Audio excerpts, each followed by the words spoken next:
Jangan lupa untuk subscribe YouTube channel Metro TV News dan nyalakan notifikasinya. Pemirsa, tim Garuda Muda harus mengubur mimpi untuk meraih medali emas di cabang olahraga sepak bola dalam gelaran SEA Games di Vietnam setelah kalah 0-1 dari tim Gajah Putih Thailand di babak semifinal. Timnas kembali puasa gelar usai terakhir juara di SEA Games Manila pada tahun 1991. Lalu sudah maksimalkah Garuda Muda di ajang SEA Games ini? Dan apa yang bisa dibenahi? Kita akan membahasnya bersama dengan pengamat sepak bola M. Kusdaini. Selamat pagi, Bungkus. Salam sehat untuk kita semuanya. Selamat pagi, Bung Reno. Siap. Bungkus, pendapat Anda tentang penampilan Garuda Muda saat kontra Thailand kemarin dan juga di sepanjang ajang SEA Games 2021 di Vietnam, ada beberapa hal yang harus menjadi catatan, Bungkus, menurut Anda? Iya, kalau secara keseluruhan sebetulnya performa tim ini cukup bagus ya. Saya melihat dari pertandingan pertama sampai pertandingan terakhir di fase grup lawan Filipina, mereka tuh sebetulnya memainkan sepak bola yang cukup bagus.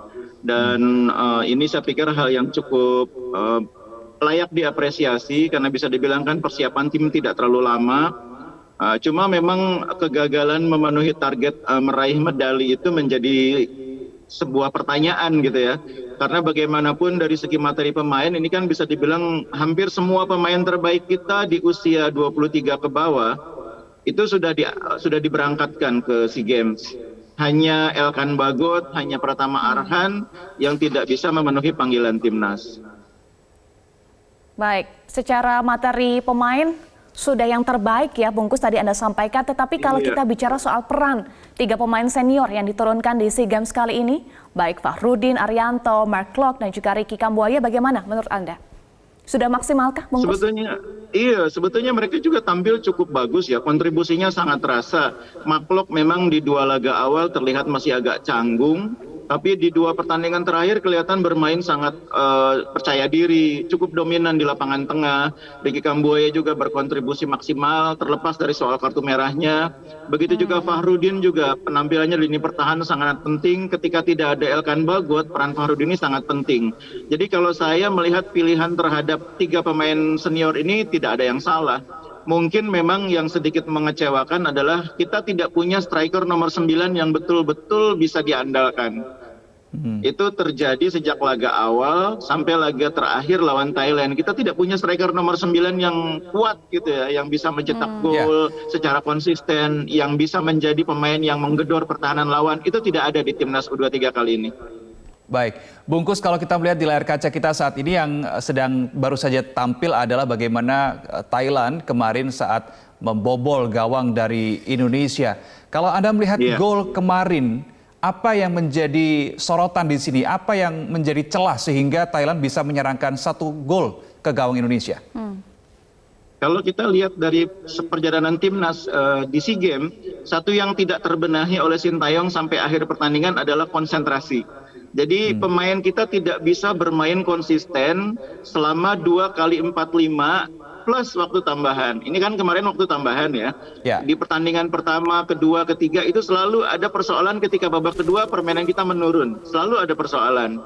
Nah di pertandingan terakhir lawan Thailand kita bisa bertahan dengan baik sampai 2x45. Tapi jangan lupa masih ada 2x15. Kita kebobolannya kan di 2x15. Jadi memang kelemahan kita yang pertama faktor konsentrasi, tidak bisa bermain konsisten sampai akhir pertandingan.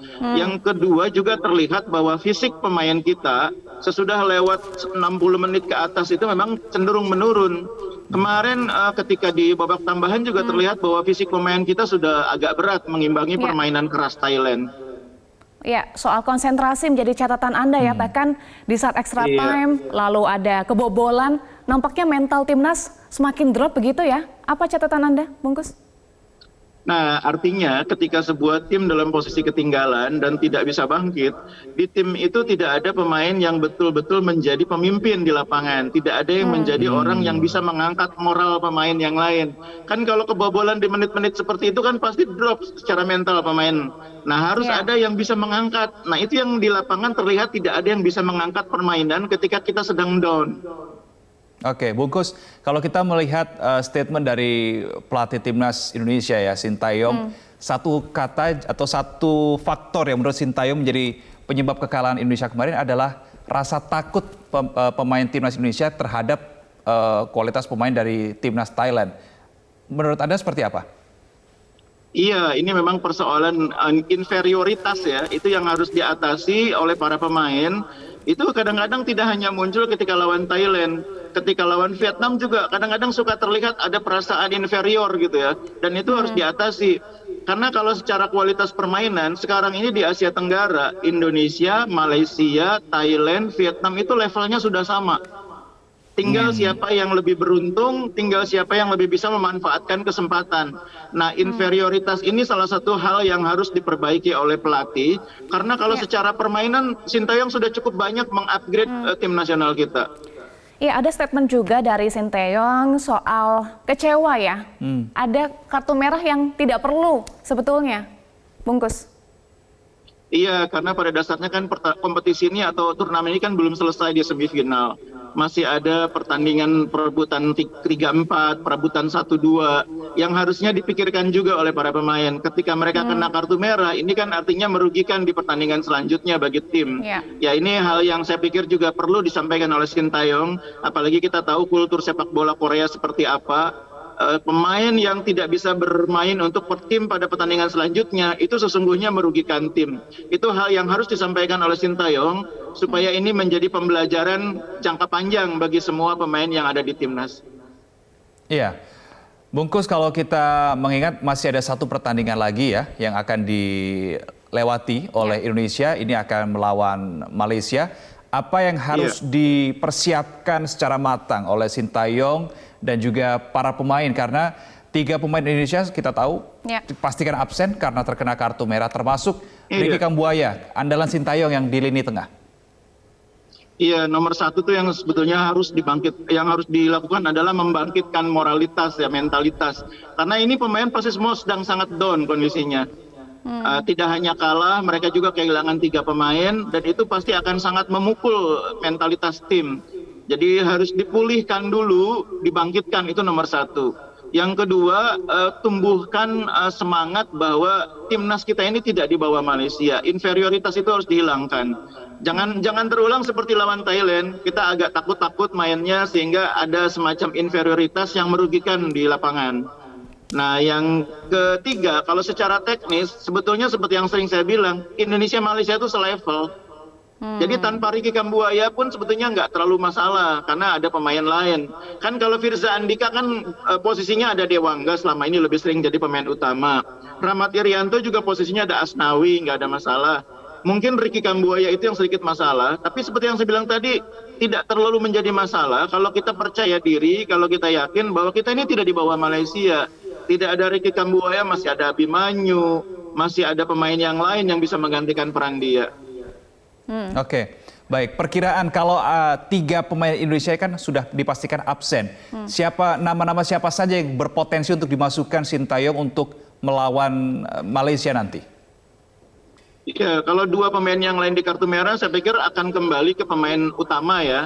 Bek kanan dari Rahmat Irianto kembali kepada Asnawi. Bek kiri dari Firza kembali kepada Dewangga. Nah, mungkin pengganti Ricky Kambuaya aja yang harus dipikirkan. Apakah Sintayong akan bermain tetap dengan seorang gelandang menyerang seperti Ricky, atau menarik masuk Egy agak ke tengah? Karena ada Sadil kan, Sadil bisa main di sayap kanan, Asnawi bisa, Witan bisa di sayap kiri, Egy bisa main di belakang striker. Jadi nggak terlalu masalah juga, secara teknis nggak ada masalah serius. Tapi kalau disesuaikan dengan karakteristik atau komponen tim yang dimiliki oleh Malaysia, bagaimana pola permainannya sebaiknya nanti akan dimainkan oleh Indonesia? Malaysia itu permainannya tidak hampir sama dengan Thailand ya. Mereka organisasi permainannya bagus, mereka pemain-pemainnya disiplin. Nah, Indonesia harus biasa menghadapi lawan yang disiplin, tidak cepat down gitu ya. Karena menghadapi lawan yang disiplin seperti Thailand, kita harus sabar main. Kita harus konsisten terus, harus fokus, harus konsentrasi. Nah, beda dengan Filipina, beda dengan Myanmar, lawan kita ini levelnya sedikit lebih baik dan mereka organisasi permainannya lebih disiplin. Jadi pemain kita harus tetap konsisten, harus tetap bermain sabar menghadapi lawan sampai menit terakhir pertandingan. Iya, harus konsisten, harus sabar sampai menit akhir pertandingan. Lalu seberapa besar peluang Indonesia untuk nanti versus Malaysia? Yang saya bilang tadi bahwa kita ini 50-50 dengan Malaysia. Kita ini levelnya sama. Indonesia, Thailand, Malaysia, Vietnam itu kualitasnya sama. Levelnya sama. Siapapun bisa menang yang bisa memanfaatkan kesempatan. Oke, Bungkus, terakhir prediksi Anda melihat kondisi kedua tim Indonesia dan juga Malaysia. Prediksi skor Anda. Siapa yang menang, siapa yang kalah atau imbang? Apakah mungkin ada penalti juga? Kedua tim kan sama-sama down ya. Jadi kadang-kadang menghadapi situasi di mana tim sedang down itu agak sulit memprediksi gitu ya. Karena mereka tidak di level sebenarnya. Tidak di level sebenarnya itu. Siapa yang bisa membangkitkan mentalitas tim, siapa yang bisa segera memulihkan kondisi para pemain, itu yang punya peluang. Ya kalau saya tetap berharap Indonesia menang. Mau 1-0, mau 2-0, pokoknya Indonesia yang menang. Baik, kita doakan yang terbaik untuk Garuda Muda, comeback stronger. Timnas U23, terima kasih pengamat sepak bola Muhammad Kusnaini sudah bergabung bersama kami di Metro Pagi Prime Time. Salam sehat, Bungkus.